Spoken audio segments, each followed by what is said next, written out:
Bienvenidas, amadas hermanas, a la unidad número 8 de su materia Lucas y Hechos.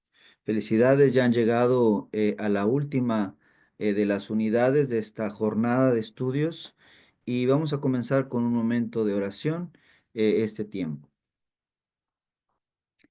Bendito Señor, tú has causado que todas las sagradas escrituras fueran redactadas para nuestra enseñanza. Concede que también podamos oírlas, leerlas, marcarlas, aprenderlas y asimilarlas interiormente para que, mediante la paciencia y el consuelo de tu santa palabra, podamos abrazarla y siempre mantener la bienaventurada esperanza de la vida eterna. Por Jesucristo nuestro Señor. Amén. Muy bien, vamos a iniciar con esta parte, la cual nos vamos a adentrar en los principios de interpretación bíblica y vamos a ver algunos principios y pasos sobre cómo estudiar la palabra de Dios. En primera instancia, la premisa que ustedes tienen para esto es: la escritura interpreta a la escritura, lo que afirma la inspiración divina de las Sagradas Escrituras y a la Sagrada Escritura como la luz y verdad suprema. Lo que vamos a ver es lo que nosotros conocemos como el concepto de intertextualidad, en la cual exploramos las escrituras para poder dar luz, esa luz de la que hablábamos hace un momento, a nuestro texto, porque es la escritura quien se interpreta a sí misma. Entonces surge la pregunta: ¿cómo se hace esto? Bien, el primer paso es partir de nuestro texto, el cual vamos a estar usando para alguna meditación, una devoción o simple y sencillamente para preparar algún estudio. Por lo tanto, entonces parto de mi texto y vamos al segundo paso, que es ir a otros textos para identificar qué otros textos iluminan al mío. Así que vamos a explorar esos textos, lo cual es el tercer paso, que voy ahí donde están todos esos textos, veo qué es lo que pasa, veo qué es lo que dicen. Cuando ya he completado entonces esta tarea, ahora vuelvo nuevamente a mi texto, el texto principal que voy a estar utilizando, y entonces ahí es el paso número 4, donde voy a descifrar entonces, a partir de estos textos que iluminan al mío, qué significa. Entonces, pensando en el paso número 2, ya parto de mi texto, voy ahora a explorar los textos y surge la pregunta: ¿cómo saber qué textos iluminan a mi texto? ¿Cómo voy a saber cuáles son estos textos a los que yo voy a buscar?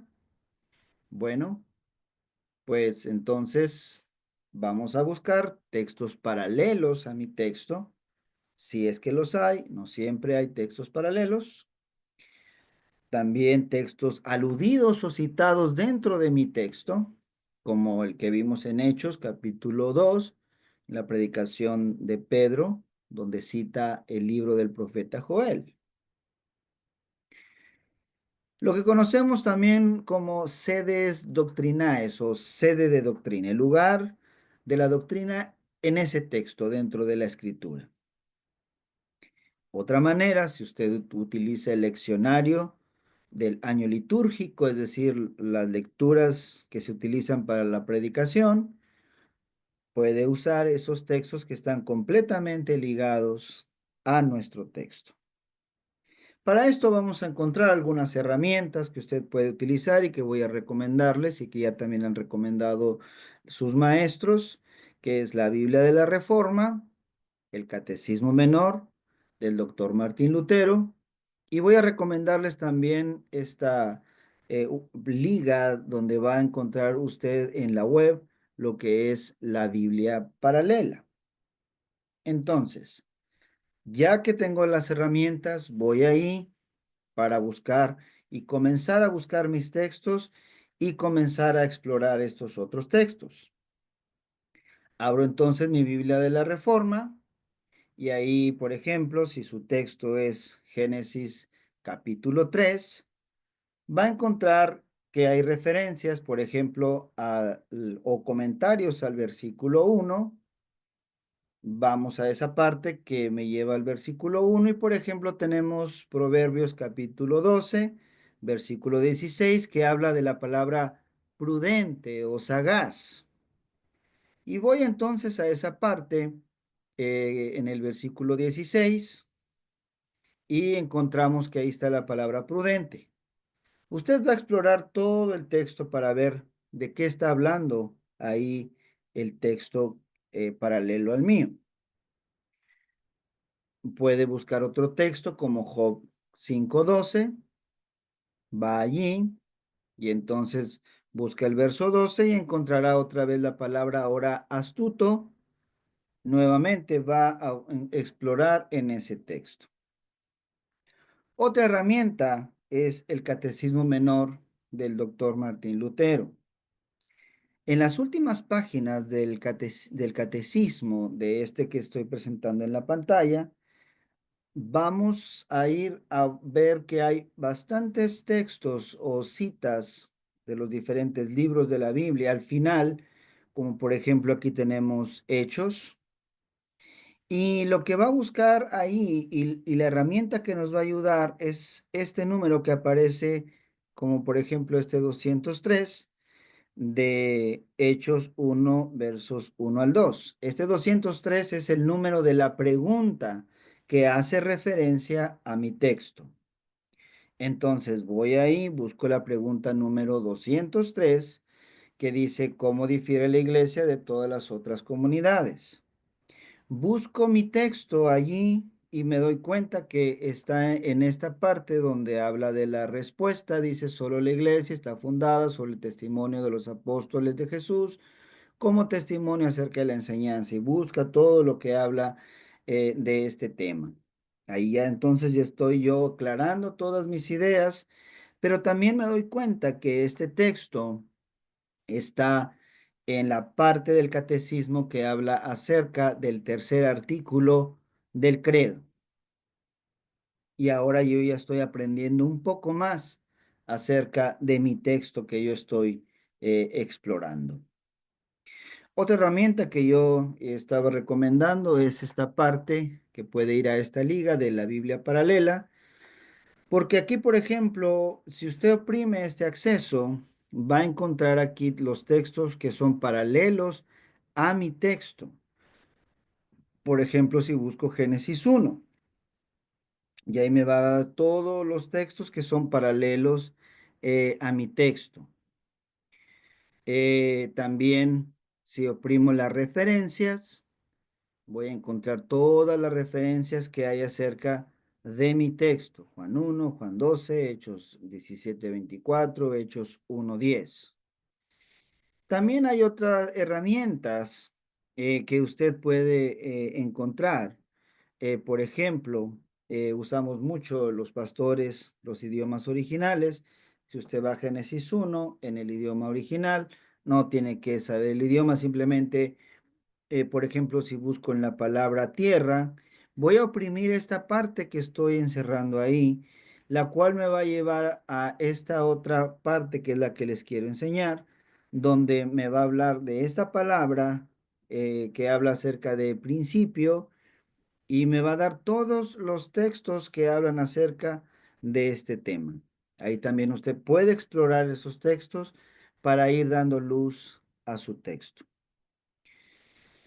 Ahora vuelve usted a su texto para descifrar qué es lo que pasa. Yo lo que recomiendo es que vaya haciendo apuntes ordenados de los textos que encontraste en la llamada intertextualidad. Lo puedes ordenar de esta manera, como pongo aquí en la pantalla, les dejo ahí los ejemplos para que vean cómo se hizo este trabajo que usted también puede hacer. y hacerme la pregunta ahora, ¿cómo iluminan estos textos al tuyo? ¿Encontraste algo que no habías visto en tu texto? Procura que estos textos encontrados en la intertextualidad no se vuelvan la causa de tu investigación, sino solo ayudas a tu texto principal. No te ahogues tú ni ahogues a tu texto con los textos de tu lista, sino solo anota los necesarios. Algunas búsquedas son interminables, pero no debe ser un dolor de cabeza, sino una ayuda. Ahora veamos la segunda parte que ustedes han estudiado de la interpretación bíblica, que es el sentido literal. Yo lo coloco con esta frase que dice es igual a significa. El término hermeneo en el griego del Nuevo Testamento puede significar traducir o interpretar. Es apropiado que el derivado español hermenéutica se utilice para referirse a los principios de la exégesis del Nuevo Testamento, ya que básicamente exégesis es traducción, lo que el texto nos dice, e interpretación, lo que el texto significa. Por tanto, en el proceso de presentar lo que la Biblia dice y significa, el intérprete debe ser cuidadoso para no introducir nada subjetivo en su interpretación. La ecuación de la comunicación dice significa se mantiene en el balance apropiado solo si lo que el autor bíblico quiere decir se determina objetivamente, es decir, lo que realmente dice el texto y respetar lo que dice el texto. Viendo esto, entonces nos vamos a identificar qué tipo de análisis entonces es el que me está presentando mi texto. ¿Es un análisis narrativo o es un análisis discursivo? ¿Con qué textos aplica el análisis narrativo? Si la forma literal incluye por lo menos algunos de los siguientes elementos, es un texto histórico narrativo, que haya un narrador o frases narrativas, que incluya personajes como protagonista principal, secundario, etcétera, eventos o trama, contexto espacial, temporal o cultural, y detalles escenográficos. Las fases narrativas de las que hablamos podemos ayudarnos con el siguiente recuadro para poder explorarlas y saber de qué está hablando mi trama. Comienza con un conflicto. ¿Qué es un conflicto? Bueno, es la escena inicial o punto de partida. Muchas veces esto trae una complicación, que es el problema inicial que se vuelve más tenso o más difícil de resolver. A veces aparece la capacidad, que es una fase ocasional. Esta es o pretende ser la solución al conflicto o problema inicial. Y esta parte que sigue es muy importante en la narrativa, el cambio o giro de la trama. Esta fase es la verdadera solución que le da un giro al problema o conflicto inicial. Y finalmente tenemos la conclusión o desenlace. Esta fase no siempre está en la trama. Aquí suceden los efectos de la fase del cambio repentino. Normalmente no siempre es el fin en el capítulo, es el fin de la historia.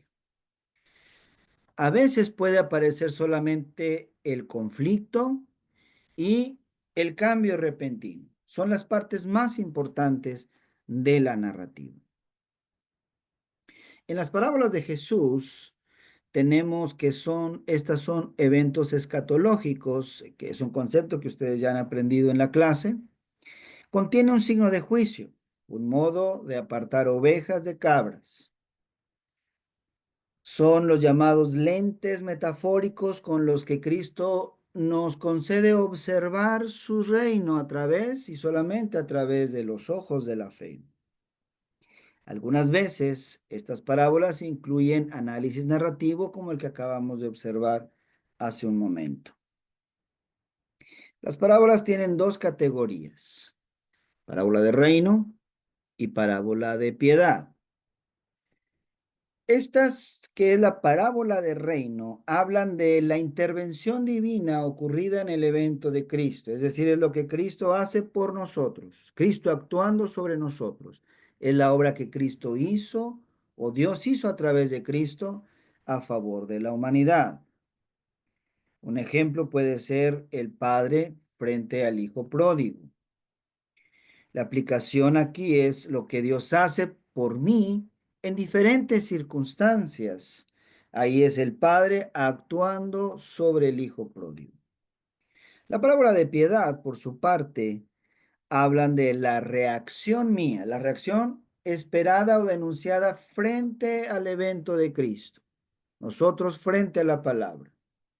Un ejemplo sería lo que nosotros hacemos frente al Evangelio, por ejemplo, en la parábola del sembrador, la reacción de la tierra a la recepción de la semilla. En análisis discursivo, ¿con qué textos aplica? Con aquellos que contengan grandes textos con conceptos y exhortaciones, normalmente hallados en las cartas pastorales. También en los libros poéticos, como lo son los himnos, los salmos, las oraciones. El método sencillo de este análisis consta de un concepto seguido de una exhortación. Y usted puede delinear esto al ir leyendo su texto. Ahora vamos a ver la analogía de la fe, o lo que también puede ser conocido como análisis doctrinal. Otra coloca en una de sus obras, dice, si quieres interpretar bien y con certeza, pon tu mirada en Cristo, pues Él es el hombre en el cual se concentra absolutamente todo. Pensando en esto, entonces tenemos que para el análisis doctrinal principalmente están las escrituras. Es lo que ustedes han aprendido que es la norma normas o la regla que reina. Es la escritura de manera independiente. Esta escritura de manera independiente, bueno, llega a nosotros como iglesia, que somos los lectores de las escrituras. Pero de manera independiente, las escrituras venidas a nosotros pueden ser muchas veces de bendición, pero normalmente son peligrosas cuando, como el apóstol Pedro dice, que ninguna escritura fue de interpretación privada, sino que los santos hombres de Dios hablaron siendo inspirados por el Espíritu Santo. Entonces, muchas veces si nosotros interpretamos en crudo las escrituras, puede ser peligroso ya que yo estoy sujeto y esclavo de mi propia carne y de mi pecado. Y esto ha traído muchas consecuencias graves como sectas, herejías y malas interpretaciones. Por eso Dios mismo ha puesto lo que conocemos como la regla de interpretación, y esto Él nos lo ha concedido. A lo largo del tiempo, Él mismo fue intérprete de sus propias parábolas, y el apóstol Pablo y los apóstoles intérpretes de las escrituras del Antiguo Testamento y de la obra de Cristo. Esta se le conoce como la norma normata, y nosotros la tenemos en el libro de Concordia a través de nuestros credos y a través de las confesiones. Estos son los anteojos con los que la iglesia, que es el lector, puede leer correctamente la palabra del Señor. Y no es que sea un libro que manipula las escrituras, sino que las confesiones son la exposición clara de las sagradas escrituras. Porque si vemos, cada una de ellas tiene como centro a Cristo, como veremos a continuación.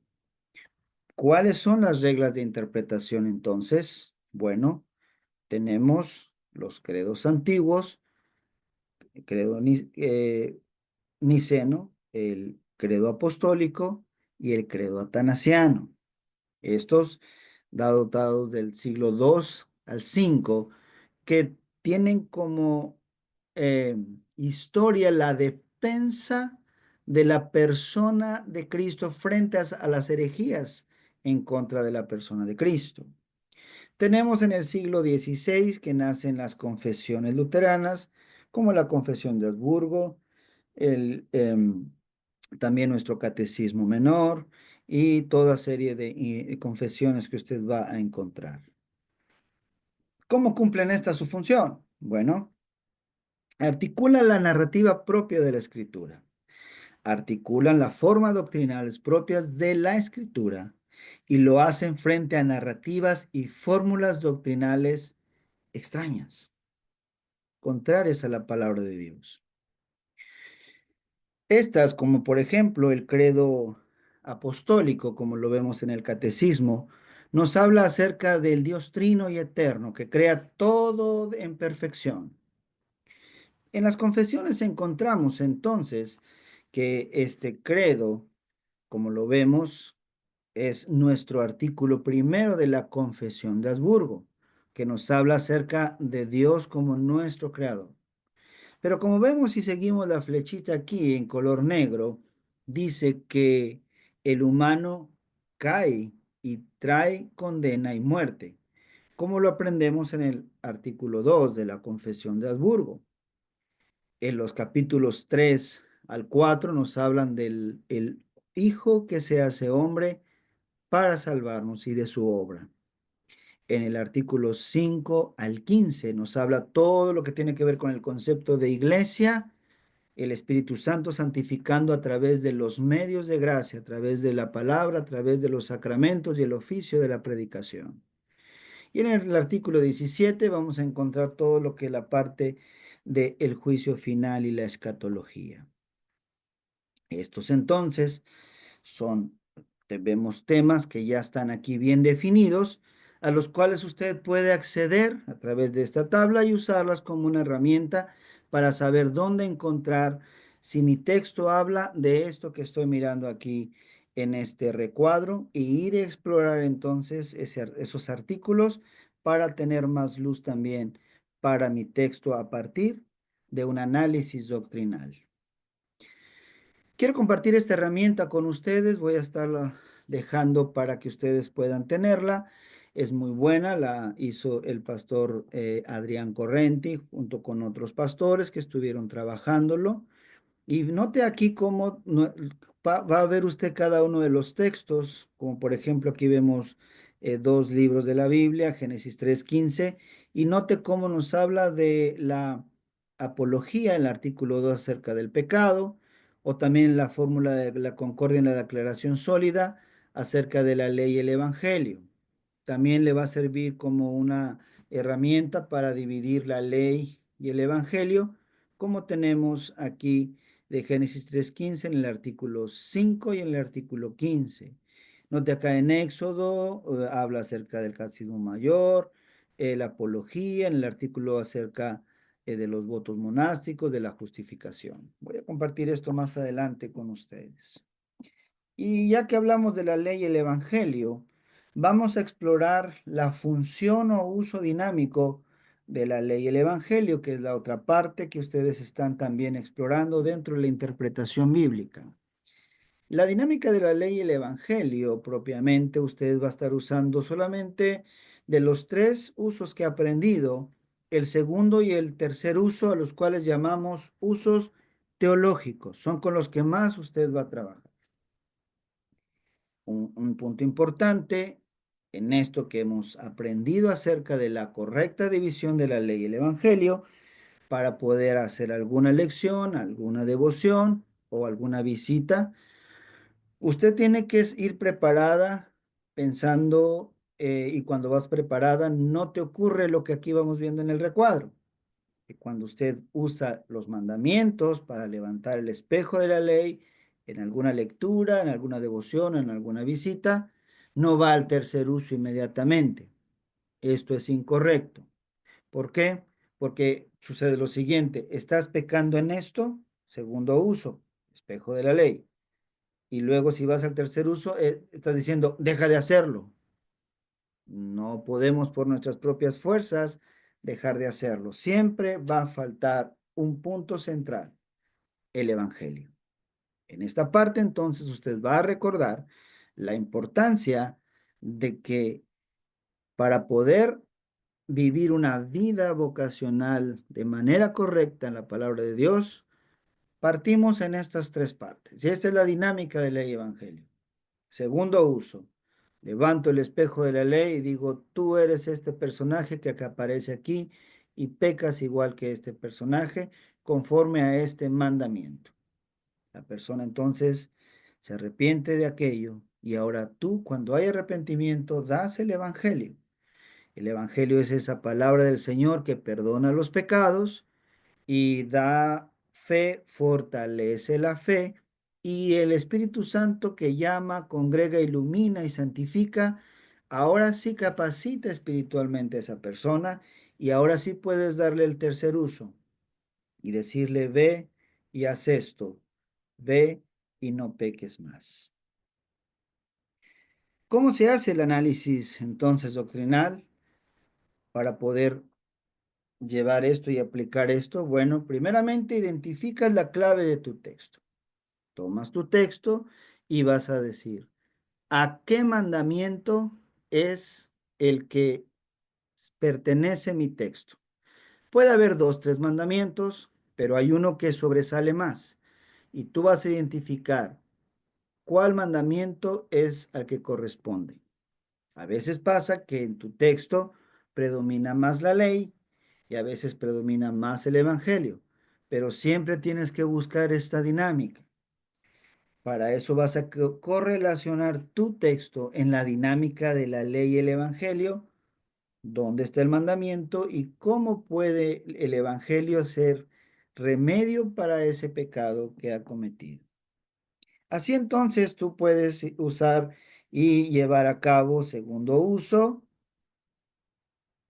es mandamiento, evangelio que da remedio frente a aquel pecado. Y ahora, ¿qué vas a decir? ¿Cómo aquella persona va a vivir su vocación de una manera correcta, guiándola con el tercer uso de la ley?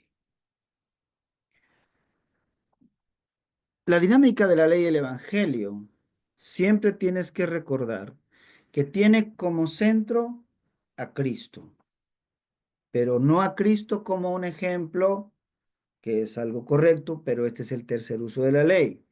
El corazón del evangelio de mi texto y que siempre va a predominar es el Cristo don. Es pregunta que tú te vas a hacer. ¿Cómo proclama o inculca a Cristo mi texto? Siempre tienes que hacerte esta pregunta.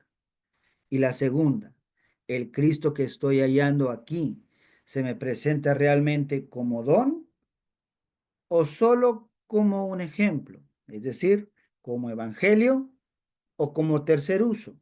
Y es algo que tú vas a ir encontrando con la práctica también.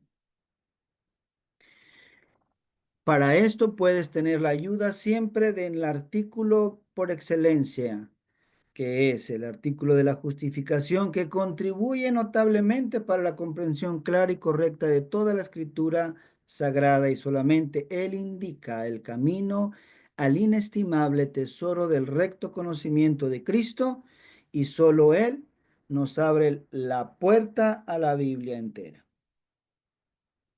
Entonces, pensando en el artículo de la justificación, ¿de qué modo mi texto me lleva hasta la realidad de nuestra justificación por la fe?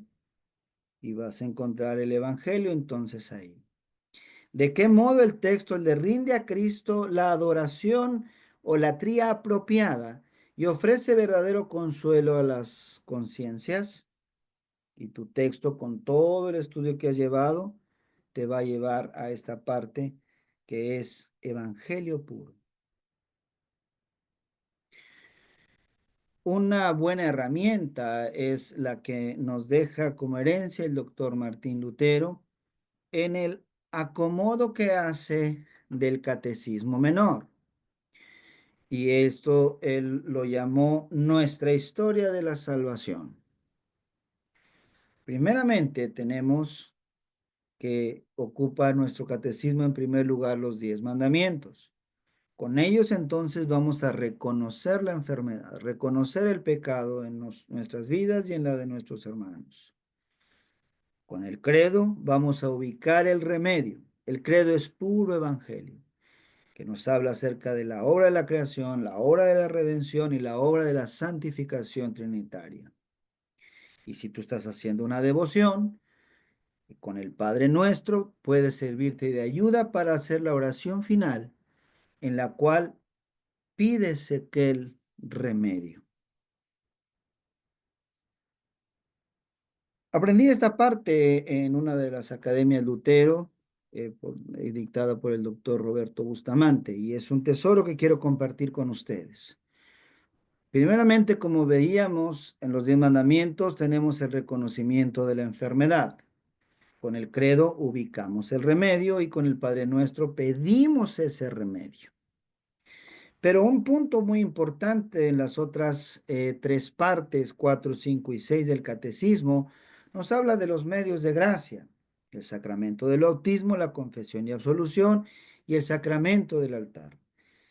Estas son las llamadas cura para la enfermedad que Dios nos ha dejado en Cristo y que tú puedes utilizar para consolar al cristiano, para consolar a tu hermano, como a través de estos medios el Señor le da la sanidad espiritual siempre. Después tenemos el disfrute de la salud recuperada con las formas de bendición, oración de la comida, oración de la mañana, oración de la noche, y también cómo nosotros podemos vivir la vida cristiana de manera correcta a través de la tabla de deberes, disfrutando ya de nuestra salud recuperada, llevando nuestra vocación de una manera correcta. En cuanto a la dinámica de la ley y el evangelio, entonces tenemos, como tenemos aquí enfrente en el cuadro, primeramente la ley en el segundo uso con los 10 mandamientos, el espejo. En segundo lugar, toda la parte del 2 al 6 puedes explorarla para encontrar más que puro evangelio. Y el tercer uso de la ley, que es ahora la guía, lo puedes encontrar en las formas de bendición y especialmente en la tabla de deberes, que es la vida cristiana, cómo debe ser llevada de manera correcta. Ahora tenemos la aplicación a la vida cristiana. Esta se basa en este texto de 2 Timoteo 3:16, como ustedes han aprendido también en sus lecciones, y tiene que ver con este texto. Toda la escritura es inspirada por Dios, útil para enseñar, para redarguir, para corregir y para instruir en justicia.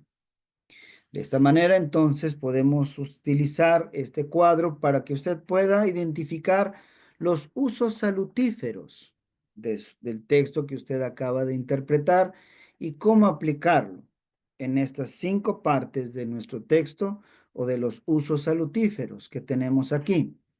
Primeramente, dice que es útil para enseñar.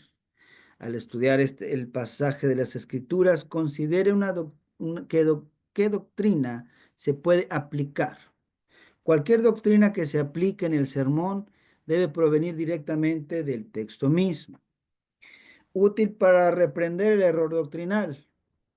Su texto tiene que ver contra distorsiones de los dogmas cristológicos y eclesiológicos. ¿Cómo mi texto puede guiarme y llevarme a guiar a otros en esta parte? El tercer punto es el entrenamiento en la piedad. Se relaciona más con la vida esta parte. Es decir, si la reprensión se dirige a la falsa doctrina, esta parte del entrenamiento en la piedad va a la corrección dirigida a una falsa vida cristiana, a una vida hipócrita cristiana. A corregir entonces esa parte. El cuarto punto, la corrección de la impiedad. Este hace énfasis sobre la vocación y los deberes necesarios para nuestro llamamiento, que es penitente aquí. Este es también el lugar natural donde podemos ubicar el tercer uso de la ley. Y en quinto lugar, la consolación. ¿Cómo consuela mi texto?